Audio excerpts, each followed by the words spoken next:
This episode is sadly dedicated to Mark Hartley, who really was the true American hero.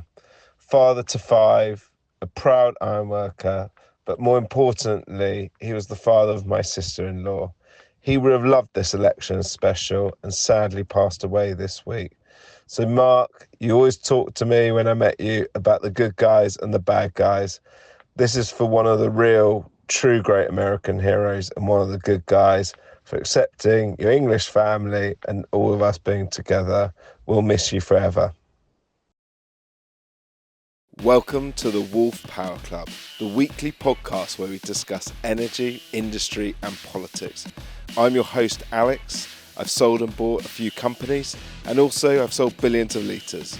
Join me on this journey to net zero. Download on Apple Podcasts. Season 1 brought to you by AIM Recruit, the leading recruiters in logistics, transport and energy at www.aimrecruit.com.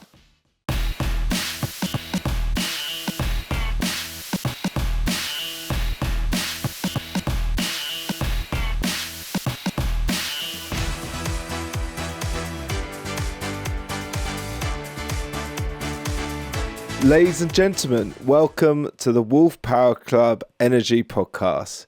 Today, we're going to look at what the next US president has to do in the energy sector.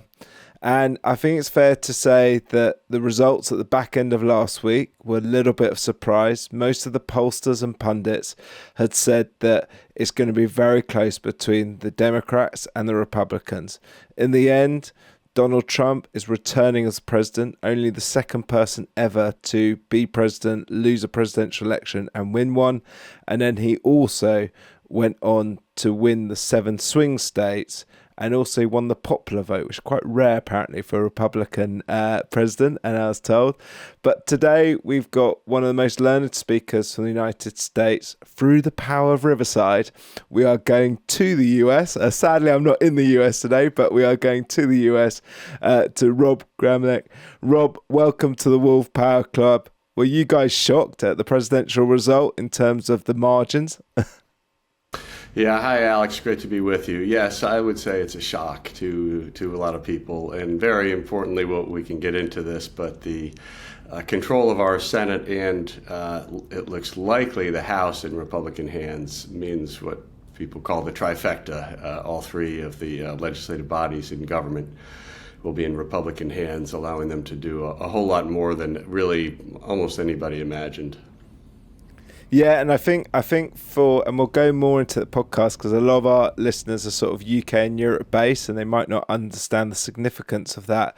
But essentially, it means it's a very different outcome to 2016, where although Trump won the presidency, he didn't have the trifecta. And basically now, with the trifecta, it means the analysis on today's podcast about what the president has to do now is really important because essentially he will have the ability to get legislation through, where sometimes presidents have been elected president but really struggle because they haven't had the trifecta.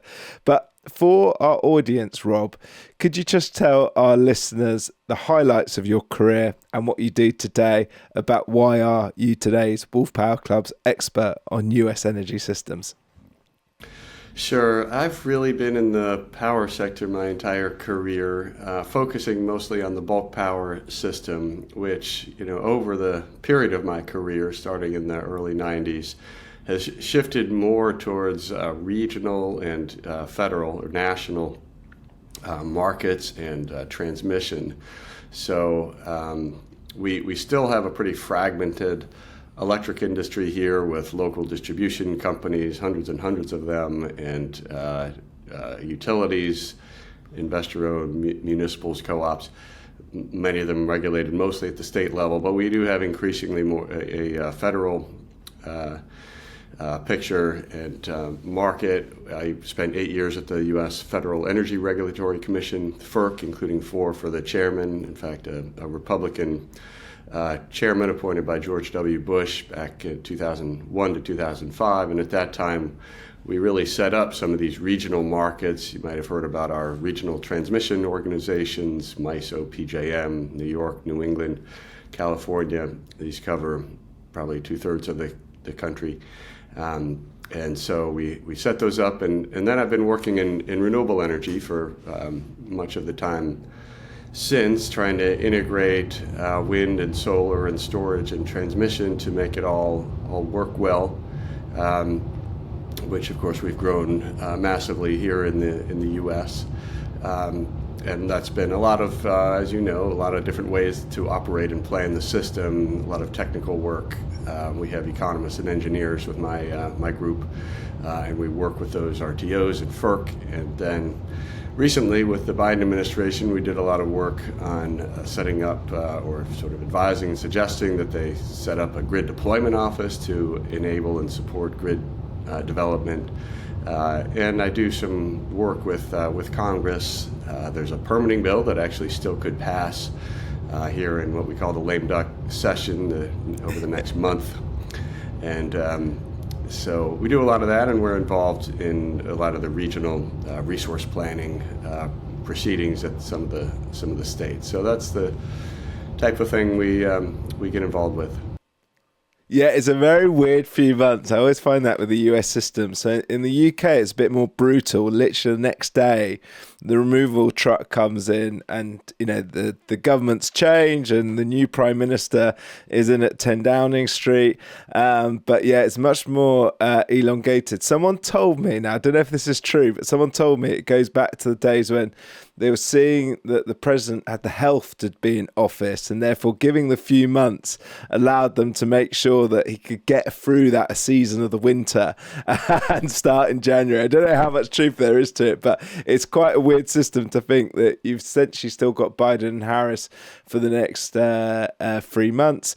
And I also found it today in the British media, it was reported that although Trump says he had a call with Putin, Putin's office had denied that any call happened. So I was just thinking it's a classic start to the 3 months.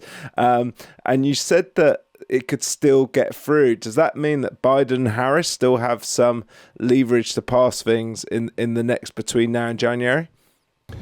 Yeah, well, this permitting bill is a truly bipartisan bill that has not been a Biden-Harris initiative. I don't think Republicans would want to go along with any Biden-Harris initiative. Obviously, the current administration would love to pass a bunch of things here in their remaining time, but they don't have control of the House of Representatives. And so, that's not, something they can do. But this permitting bill has been discussed in both of our chambers, House and Senate, and in fact, it passed on a very strong bipartisan basis by a 15-4 vote in the Senate Energy Committee. And so, there are things in it that both sides want, and the elections sort of change. Everybody was waiting to see what happened on last Tuesday. Now it sort of changes everybody's leverage, but we can talk about this in the future. Republicans did not actually win what we call a filibuster-proof majority, right? So you need 60 votes, not 50 out of 100, in order to pass a lot of types of legislation. And they did not do that. So if they wanted these things that are in the permitting bill, unless they're going to eliminate the filibuster, which most Republicans say they do not want to do, they don't want to change that, then now really is their chance. And so it's a kind of an interesting situation we find ourselves in. We might there might be a way to get this through. And then Democrats actually have been mostly mixed on this bill. It does include some items that could help fossil fuel. So they are not, most Democrats are skeptical of this bill, but there are some good things in it for transmission and clean energy, so they might find a way to support it. Okay, that's great. So that leads me nicely then to, I guess, the first discussion area I'd like to discuss about. is how you think the last 4 years went, because I appreciate that national elections, hardly ever does energy get into like the top three reasons people vote. But what we want to do on the podcast today is kind of have a discussion about what has happened in energy in the last 4 years, and what needs to happen in the next 4 years. So how do you feel that the Biden administration and the makeup before last week's election did in the last 4 years on energy, having essentially been involved in it for the last quarter of a century? How did it rate, and a sort of score out of 10, and why? Well, I think the Biden administration really did a great job, both with legislation and with the agencies. They hired very professional staff. They did set up this grid deployment office. They were enabling infrastructure. Transmission's very hard to build here, and there's many agencies that get involved, and there was a lot of leadership from the top to try to make that work. Of course, we had our historic Inflation Reduction Act, biggest climate bill ever, where I think they practically mostly Democrats obviously here are interested in climate legislation, and they've tried a carbon price, they've tried cap and trade, they've tried all these things that never ultimately made it. So this was really more of an incentive based, a pure carrot approach with largely based on tax credits. They did pass that because they did for a while there have control of three chambers. And they passed that. But of course, all of that is now in jeopardy. There's strong division in this country about what to do about gas pipelines and LNG and fossil fuel permitting, and it's a little strange because there actually has been quite a bit of oil and gas growth. There are quite a few LNG facilities that were approved. In fact, there are many that are approved and not built. The market is greater than there is, the market is less than there is, permanent facilities. So it's really the market constraining that. And yet there's a strong view on the Republican side that the Biden administration was holding back fossil fuel growth significantly. And that none of this really got into the elections much. Pennsylvania is a key state, and gas fracking is a big deal there. And so, Kamala Harris was not against fracking, but certainly anybody sort of in the gas industry or close to it viewed Republicans generally, any generic Republican, including Donald Trump, was viewed as going to be more friendly to that. Yes, I mean, that's the only way it sort of got close to discussion of whether, a candidate supports fracking or not. And I guess also, one of the image that we have in the UK is obviously of, in his first administration, sort of Trump sort of storming out of Paris. I think the impact was actually negligible because, as you said, industry experts, there's an understand, I think, in energy community sometimes to get round politics or be in spite of politics. But I'm just interested, we also have this sort of perception that Democrat is quite California based. California of the sort of Western world has been quite world leading in terms of renewables, net zero, the EV change, very progressive on car policy to get EV policy. Where did that culturally come about from? Because it's not so obvious in the UK, the driver, but in the US it looks like culturally that does seem to be driven by California, and I was just wondering where it came about from culturally for that drive to happen. Yeah, I mean, we have about, half of our states are democratically controlled by, the governor and legislature, and half are Republican controlled. Many are sort of mixed with a, governor in one party or the legislature in another party. But we've always had state policy be very important in our particularly in our power sector. So for electric power, and starting 20 years ago, we started getting, well, maybe 25, we started getting a lot of renewable portfolio standards, requirements for renewable energy procurement. They started out at 10%, 20, then 30, 40, 50, then some got, then when actually, ironically, when Trump won in 2016, half of our states decided, oh my, it's up to us now. We have to continue the energy transition and in fact demonstrate to the world that, even if we pull out of Paris, that we are, as a country, much of our power demand in the big cities of California, Los Angeles, San Francisco, and then New York City, and many of other of our urban states with a lot of our power demand and load and population, that we are continuing the transition. And so I expect that again. That was sort of the dynamic before, and a lot of the states really accelerated their clean energy growth, and that matters a lot for things like EVs that are led at the state level, and renewable energy requirements, the energy portfolio, the power portfolio, how much coal, gas, wind, solar storage, et cetera. That's really largely a state decision, and I expect a lot of states to look at this situation and try to not only keep the transition going here in those states, but also try to participate in international discussions, even if Trump pulls the U.S. out of the Paris Agreement, and say, hey, look, we are continuing to do all this. We have decarbonized impressively here in this country, and we certainly could continue even without supportive policies. I think it's interesting you say that, because I think a lot of people who might not necessarily go to international trade shows may not realise you're quite often. So this year I've been at Farnborough. I've also been at ONS in Norway. And what's interesting is, although you have US representatives, you normally have the big states represented there as well, which I think is quite different from other areas.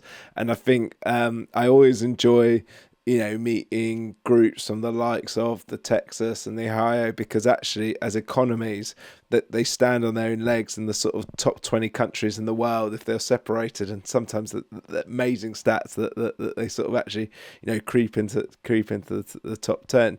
But I guess then we'll come a bit more onto that state versus the leader, but sort of from your side and your 25 years, in terms of for the best energy results for America, what would you want from the next 4 years? Like what would you like to see? Because I think there is a bit of contradiction in that, on one hand, I think Trump is seen as someone who won't get in the way of hydrocarbons.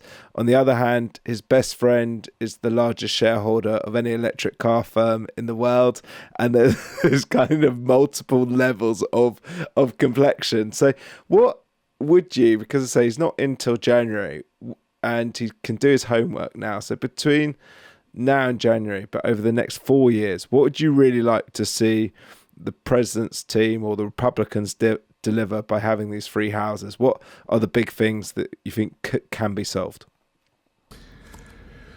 Well, let me start with sort of our power sector. I do think it will continue to expand renewables, and a lot of states and regions will be going about their business, and I spoke with the chair of the Public Utility Commission of a Midwestern state last night, and he was saying, well, that's unfortunate we don't have a federal partner to help us with some grants and loans and things to help us get over the hump or introduce this new technology or support a transmission technology deployment or whatever, but we're just going to have to do all that on our own now. So I think that's the mindset of the sort of the typical state that is trying to have affordable, reliable power, but also steadily continue the growth of clean energy and to decarbonize. That they can still do that. They're likely to lose some incentives. That's the big, if you want one headline of policy change here in the U.S. things that relate to taxes and spending are very much on the chopping block here, because if Republicans, assuming we're talking right now before the House results have been finally decided, the Republicans have a big lead in that race, and so assuming they win the House, then you have House, Senate, White House in Republican control. They will probably take anything related to tax credits for clean energy. They will be looking to save money there. There's a lot of Republicans who support those things, but at the same time, they're somehow going to try to find $7 trillion to save around the federal budget in order to pay for tax credits, which are mostly for the wealthy, but that's somehow still strongly supported by most of the Republicans.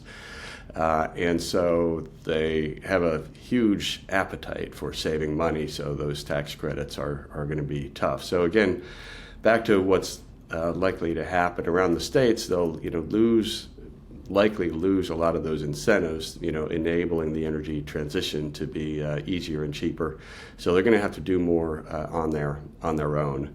In terms of what I hope for, Alex, one thing I'm hopeful for is the grid in particular becomes more of a nonpartisan and initiative that's supported by all, because you mentioned a couple of the technology titans of our country. In fact, global technology titans. Well, they are very invested in electricity intensive businesses, not just electric vehicles, but cryptocurrency and artificial intelligence, which requires big data centers. We used to be doing 15 megawatt data centers. Now we're talking about 2 or 3 gigawatt sized data centers. And I think it's fair to say that there are governors around the country really want to attract those and have them. They provide a nice tax base. It's also fair to say that the whole national security community would far prefer to have those data centers here in the U.S. rather than abroad. And it's also fair to say that the cryptocurrency industry it was nowhere 4 years ago. Now it's this significant force at least with the President Trump and that community. And so, how are you going to support all of this massive demand growth? Even just one region where I live in the Mid-Atlantic is looking at 50 new gigawatts of power demand by 2030. So we have significant power demand to meet. How are you going to meet that without transmission growth? And then the thing that's advantageous for clean energy is if you really have the grid infrastructure. As you know, you can build a lot more wind and solar. You can connect it more reliably. You can access low-cost power, regions where they have plentiful domestic resource available, and you can move power back and forth when the wind's always blowing somewhere, as they say. And we have a big country, and we have pockets of wind and solar all over the country.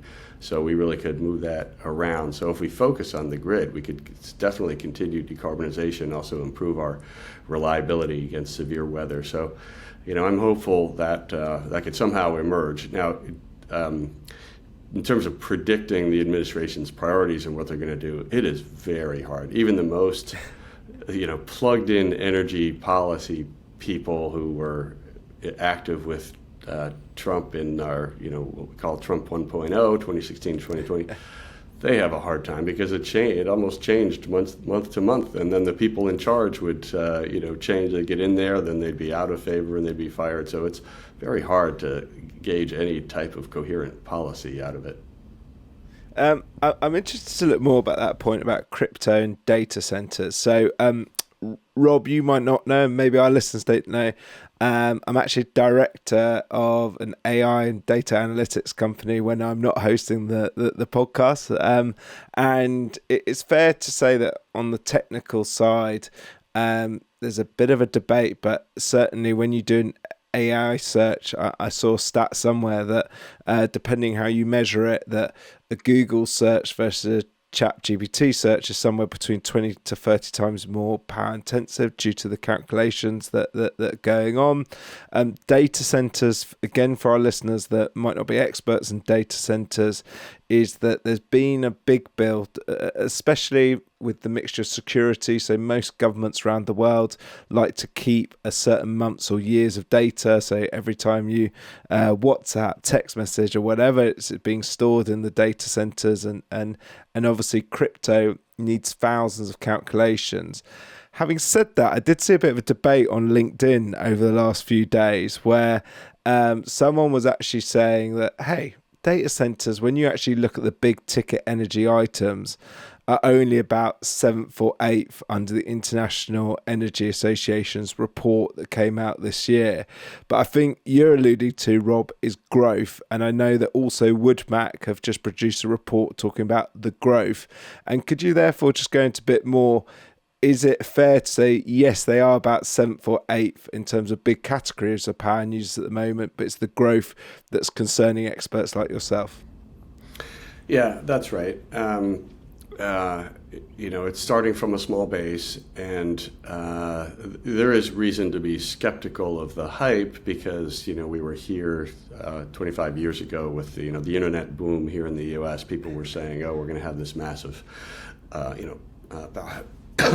power demand growth, and it did not materialize actually at that time, and in part because the data center calculations got much more efficient. The energy use became more efficient, and there are ways you could see that both the cooling and the processing could become a lot more efficient, and it is definitely becoming more efficient and will become more efficient. The problem is as you said, with things like AI, the amount of calculations is just exploding. So there's just no way that the power demand is going to stay close to what it is. It really is growing, and we really do see these multi-gigawatt scale data centers going up, and we have certain areas. It's not every area in the U.S., but certain areas of massive data center growth. And it's not only that. I only emphasize it because it is the thing that is sort of most connected to Trump and the incoming administration. That crypto and AI do have a particular role, as well as EVs with Elon Musk and Tesla.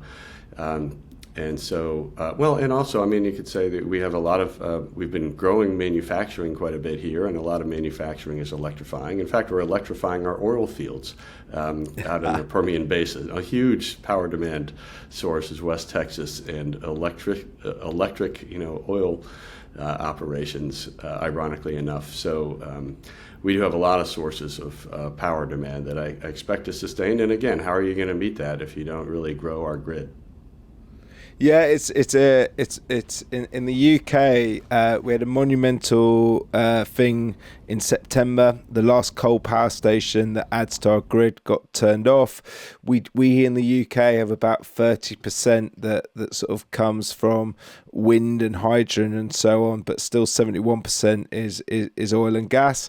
And what we have seen is that, as you say, sometimes the big renewable energy solutions are to power oil and gas facilities. So like there's a massive wind farm coming into the UK that is to replace that power that needs to be done from fossil fuels to make fossil fuels with renewables. And I was just also interested, obviously Texas is a major part of the economy in terms of all energy. What do you think sort of somewhere like Texas is looking for from the grid? Because I understand from previous articles of yours that almost American economic growth has outstripped grid growth. And I was just wondering, say a successful business region like Texas, what do you think they need power-wise to catch up with that business growth or continued business growth? Sure. Yeah. So Texas is interesting. It's a huge renewable energy state, which most people wouldn't necessarily think of. They have an amazing resource of wind and solar opportunity. Very high capacity factor areas and plenty of open land. The farmers and ranchers generally love it, and you can also build transmission there. It's population less dense, so it's easier to build, and they have an open power market. Anybody can come. It's basically technology neutral. Anybody can come and quickly interconnect, which is a huge issue and problem in other regions. But you can go there. So as a business matter, you can go and connect your market, sell into the connect your project, sell into the market.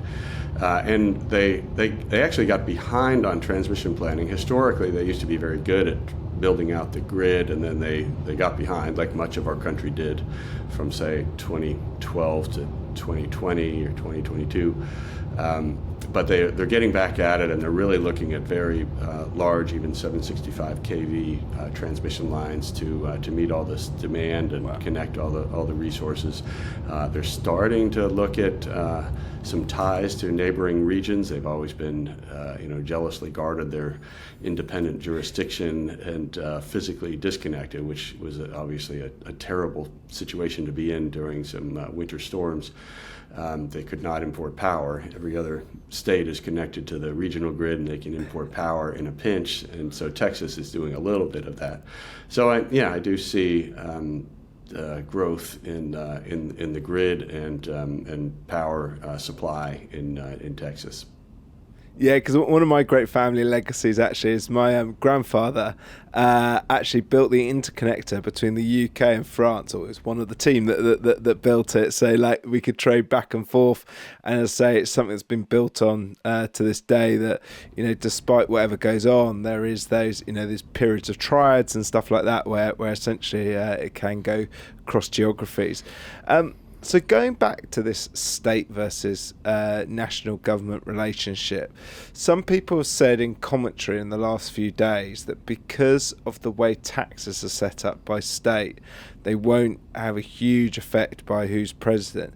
Can you just go into some of those state taxes that have really helped the energy sector and sort of why it's driven growth in the thing, and maybe some of our political leaders over here can learn from certain subsidies or tax breaks that have allowed for that growth? Sure. Yeah. I mean, for a state like Texas, it's not subject to FERC jurisdiction.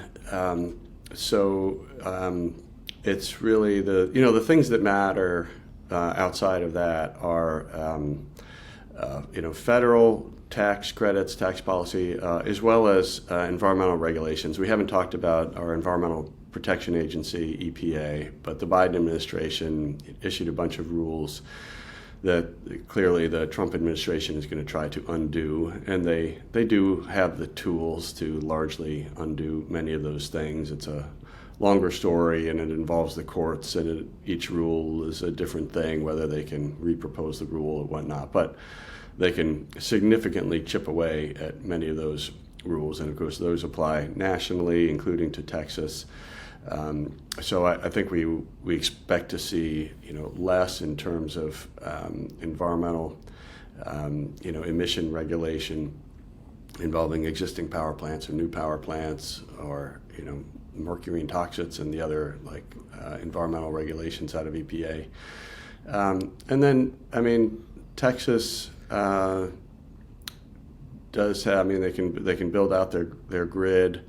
On local policies, they can choose sort of how to handle siting and permitting, and then sometimes there are local tax incentives. They have been doing their own thing after the winter storm Uri, thinking they needed more firm dispatchable resources and providing some state subsidies for that, which is a questionable policy. They have they had a very nice open market beforehand, but they've been getting a lot of policy intervention into it lately. So, but it's up to them, and they presumably they'll continue doing that.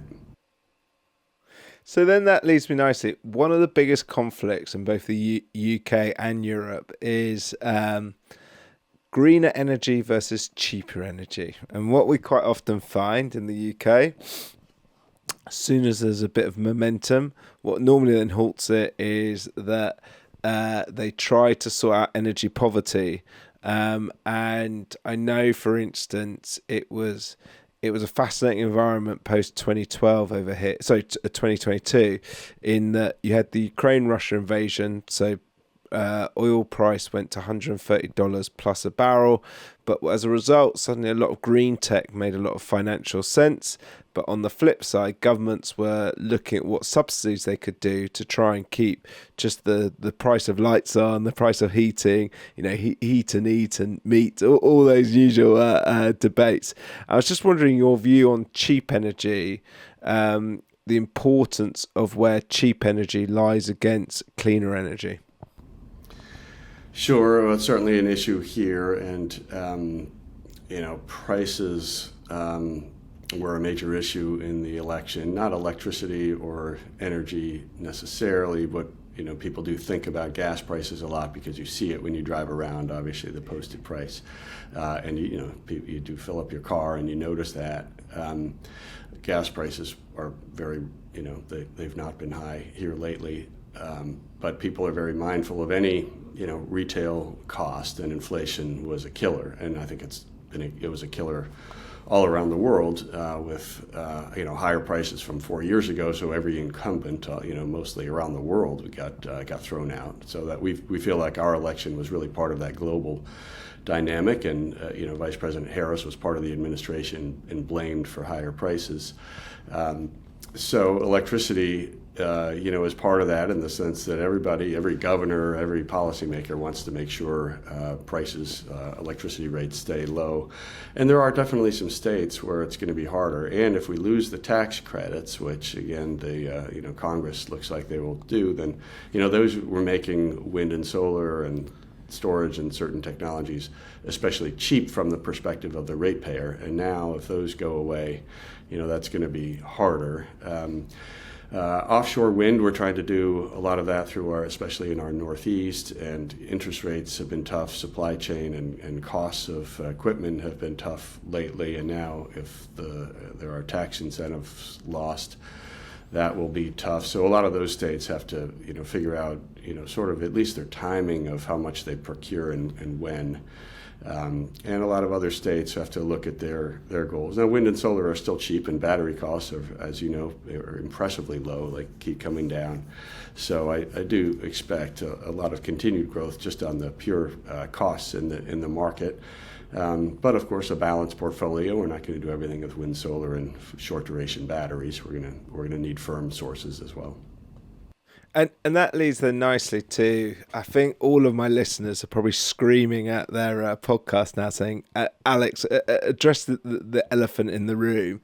A lot see the United States of America, and I'll just put in there, Rob, I'm a massive fan of everything American, from family to going over there, but a lot of people see in their world role in energy is that you're still either the highest, or you can challenge the metrics, consumption of energy, per person or per capita or on Earth.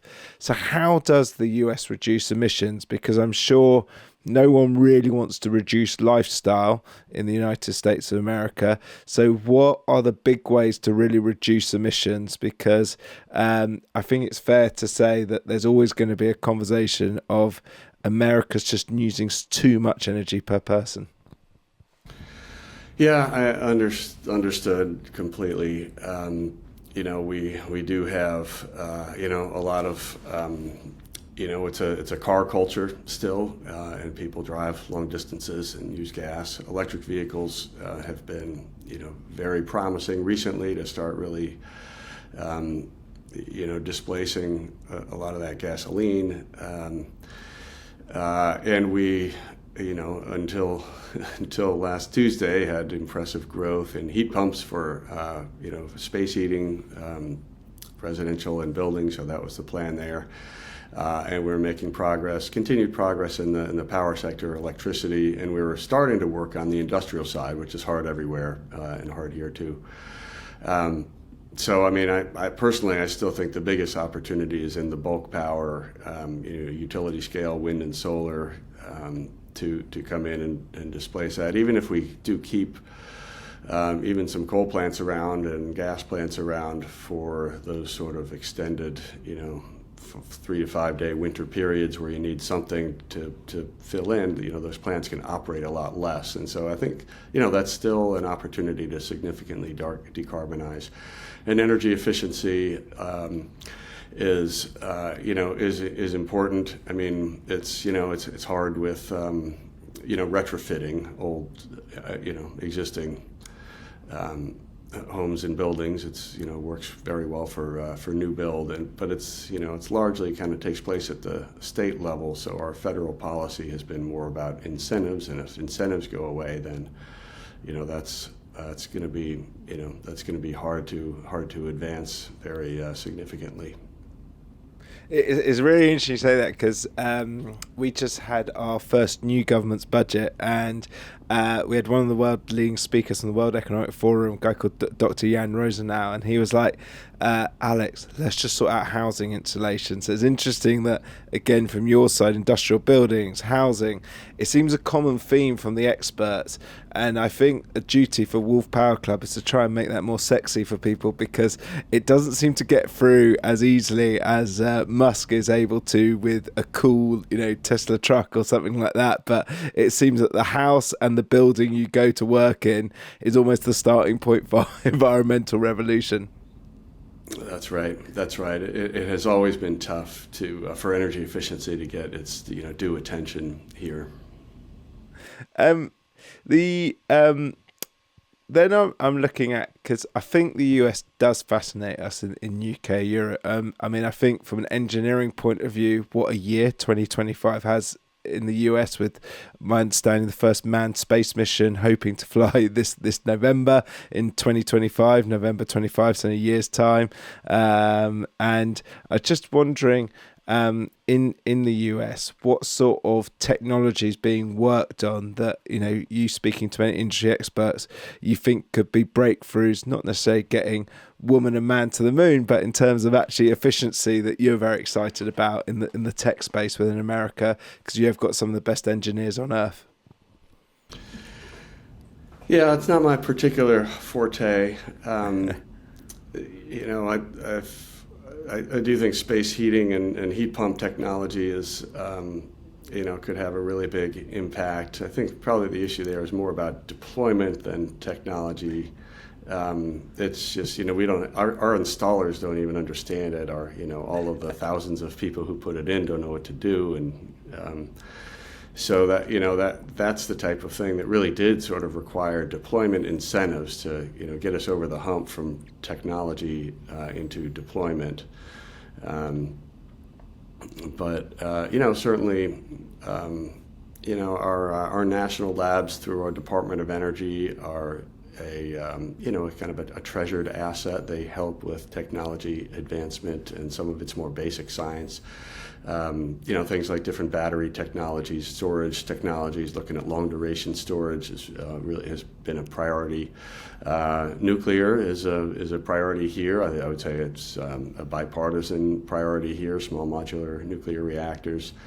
And enhanced geothermal is a priority. And these are sort of all categories of what you could call clean, firm resources that are, available at different times of day and season than wind and solar maybe. So on the bulk power system, I would think and hope we'd have continued support and advancement for those types of sources, so we can, continue to increase our percentage of power from clean sources. Brilliant. Just before we get onto our quick fire questions and about how people can get in touch with yourself, Rob, going forward in your organisation, what would you say in your address book is the most relevant person to speak about energy on any topic that would be good for the Wolfe Power Club listeners to listen to in the future? Who in your address book would you say would be a great guest of a future podcast? Oh boy, that's tough.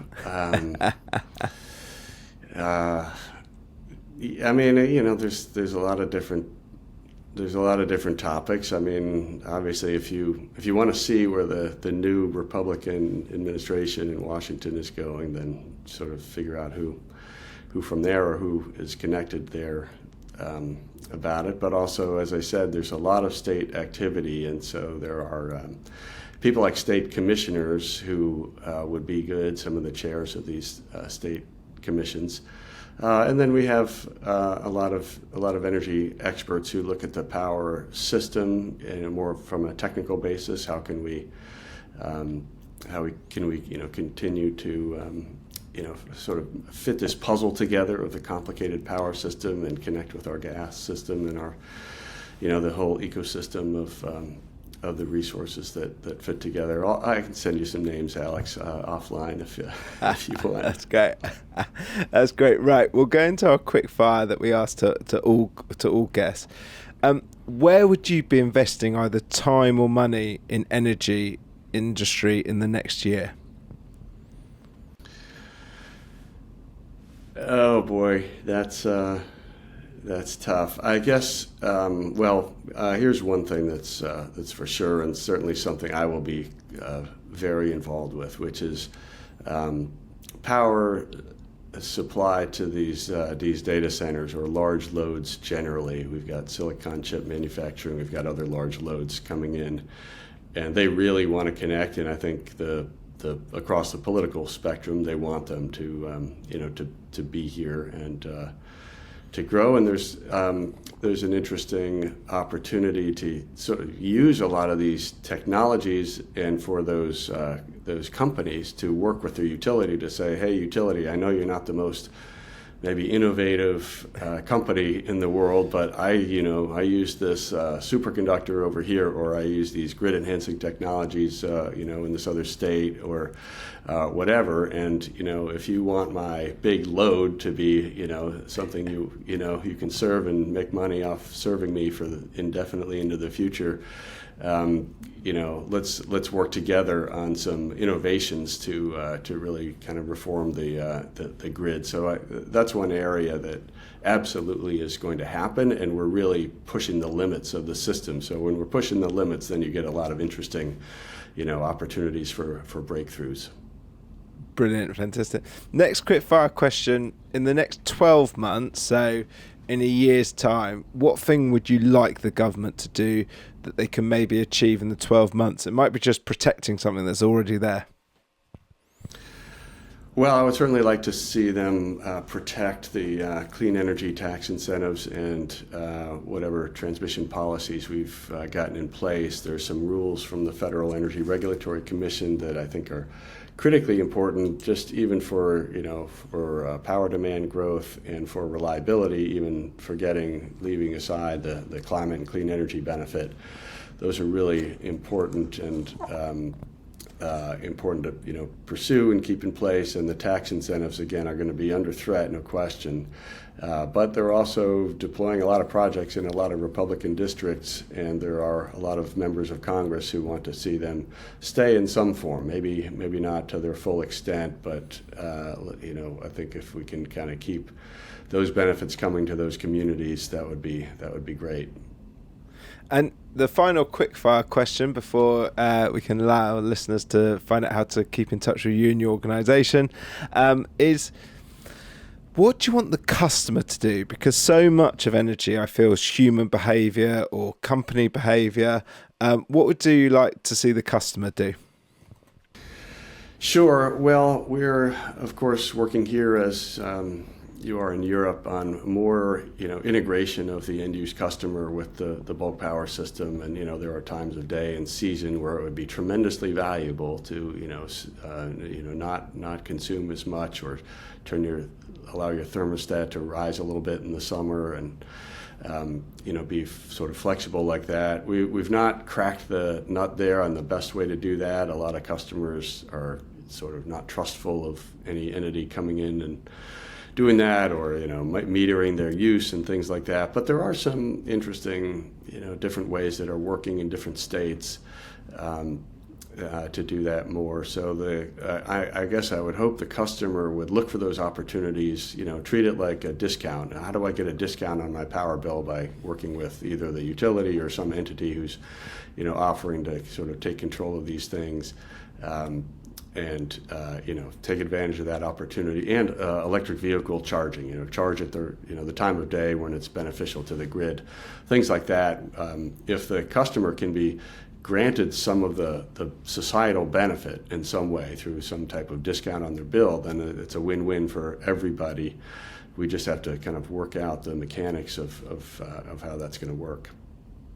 Brilliant, Rob. Well, thank you very much for your time today. I think all the listeners have heard that this challenge with the grid, with the likes of crypto, data centers, the challenge to states, the change of government, how essentially we want progress, not backtracking, but there's huge challenges on tax and the trillions of dollars they're trying to save from the budgets.